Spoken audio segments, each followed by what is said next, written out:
Hello, welcome back to another episode of Chairside Live. I'm Dr. Justin Shi, Clinical Research Associate and a member of the team of practicing dentists here at Gladwell Laboratories. For this case, I'll show you what I did for a patient that had post-operative sensitivity for over a year with an Emax crown that was placed on tooth number 30. I'll show you how I removed the old crown and then go through the proper bonding sequence on an Obsidian CAD crown to help avoid this situation in the future. Let's take a look.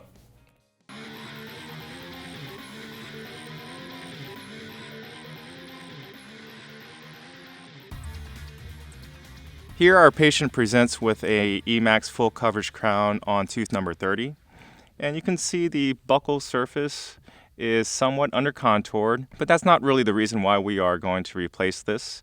The patient states that for over a year since the restoration was seated, she could not chew on the right side of her mouth because of the sensitivity and pain that she experienced each time she bit down right on it.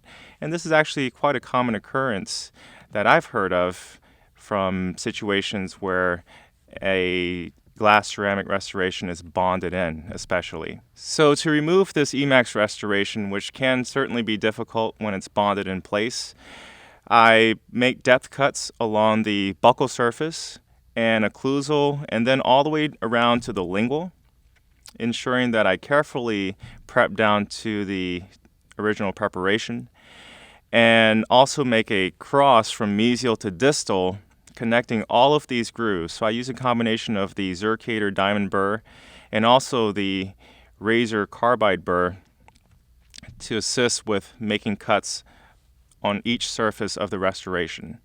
And then with a crown removal tool with a twisting action to remove these sections. Sometimes that final piece may need to be prepped off if it's really bonded on well.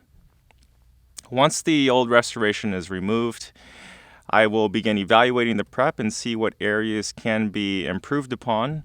With all ceramic restorations, the preparations ideally should have a 1.5 to 2 millimeter occlusal reduction and about 1 millimeter axially with all rounded internal angles. That's really key with these all ceramic materials to ensure that we have a restoration that's well adapted to the prep. Once the preparation is set, I'll sometimes use a probe or an explorer to run it along the shoulder of the preparation just to ensure that the surfaces are nice and smooth. We also want the transition from the cervical wall to the axial wall of the prep to be rounded too. So we want a rounded shoulder or heavy chamfer with these all ceramic restorations. Because again, a lot of these new materials are either milled out, and even when they're pressed, they much rather adapt to a rounded preparation. Now that the prep is set, I place 2 retraction cords. The first one is a 000 and followed by a larger second cord, size number 2, and that will help displace the tissue away from the preparation laterally. Once the cord is seated, I just roll over some of the other sharp angles that I see, and when everything is set, I'll place a comper cap. The comper cap is placed to aid with hemostasis and also to provide additional pressure apically onto the retraction cord to allow some more effectiveness in its placement. Once the cord is removed, you can see the separation of the hard and soft tissue. And that's what we want to achieve a good impression for this tooth.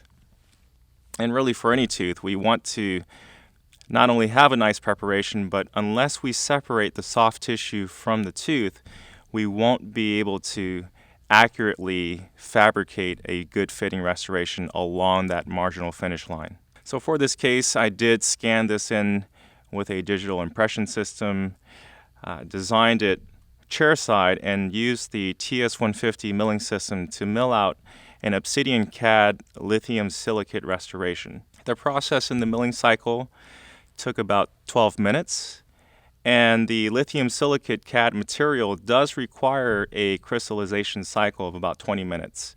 So I did take advantage of that required cycle to apply some additional stain and glaze to enhance the aesthetics of the restoration. Once the restoration is crystallized and stained and glazed, I go ahead and test fit it. I try it into the patient's mouth. And the first thing we want to evaluate will be the proximal contacts.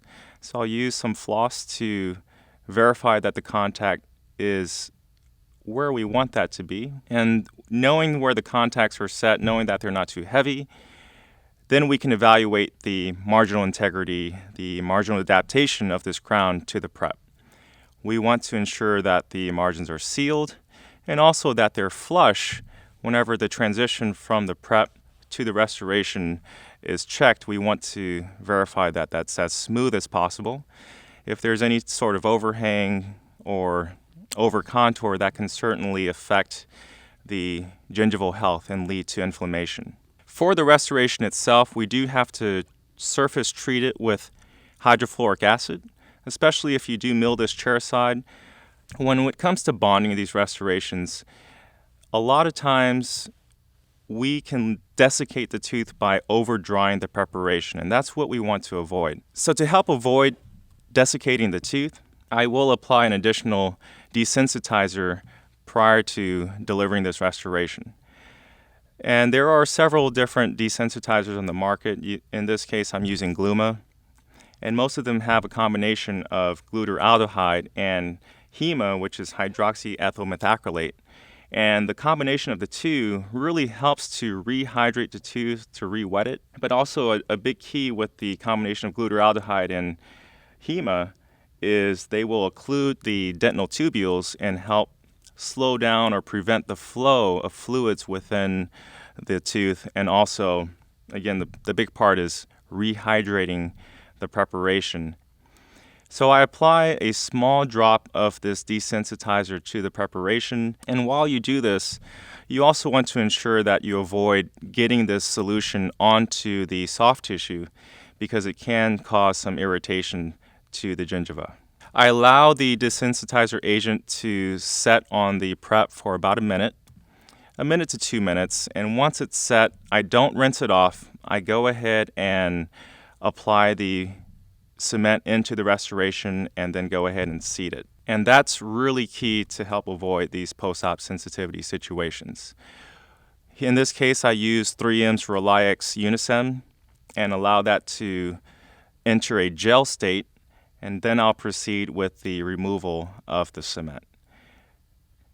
Removing the excess on the buccal and lingual, and then with a floss that has a knot in it to help ensure that the interproximal cement is removed effectively. Once the restoration is seated, we can see that with a chairside CAD lithium silicate restoration, we can help restore the patient's form and function and also have excellent aesthetics with this as well. And here I just use some shim stock to help verify that the occlusal contacts are ideally where we want them to be. So here's our restoration once it's in place, and I'm happy to report that this patient, immediately after the delivery of this new restoration, did not experience any post-operative sensitivity. She was so happy that she was able to continue chewing on the right side, an area that she avoided for several months. So to help avoid post-operative sensitivity with these all-ceramic restorations, it's not so much the material that you decide to use, it's all about the bonding protocol and ensuring that we avoid desiccation of the tooth to ensure that our patients are comfortable. I hope you enjoyed this case presentation. On behalf of everyone here at the lab, thanks for watching Chairside Live, and we'll see you back here next time.